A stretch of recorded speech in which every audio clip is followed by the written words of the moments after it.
waa maalin kale oo ciriiriga caasimadda uu taagan yahay heerkii ugu xumaa. halkani waa jid ka mid ah kuwa ugu ciriiriga badan Muqdisho oo ah barisgoys muhiim u ah laamiyada ugu mashquulka badan magaalada madaxda dalka ee Muqdisho.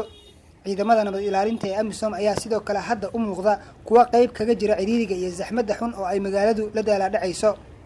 tani waa caasimadda kaliya oo mar qura iyo marin qura ay wada isticmaalaan gaadiid ciidan iyo kuwa dadweyne, iyada oo natiijada ka imaatana ay si adag u dareemayaan labaduba.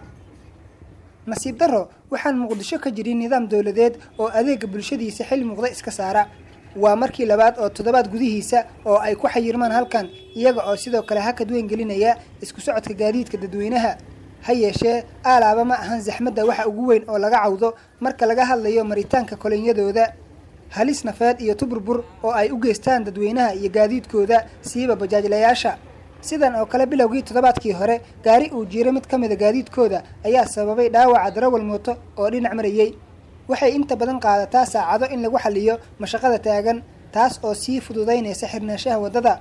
Muqdisho oo caadiya martigelisa ciriiri aan yarayn maalin walba, haddana AMISOM ayaa hadda qayb ahaan kusoo biiraysa sababaha sii xoojinaya xayiraadda dhaqdhaqaaqa magaalada oo awalba qadyaan ay ka joogeen bulshada.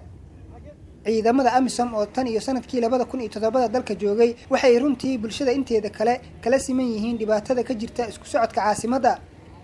inkasta oo aysan iska indha tirin dhibaatada ay geystaan, haddana tirada kolonyadooda si jiitama ilaa 300 oo mitir ayaa la timaada inuu hakad galo socodka gaadiidka iyo dadweynaha intiisa kale.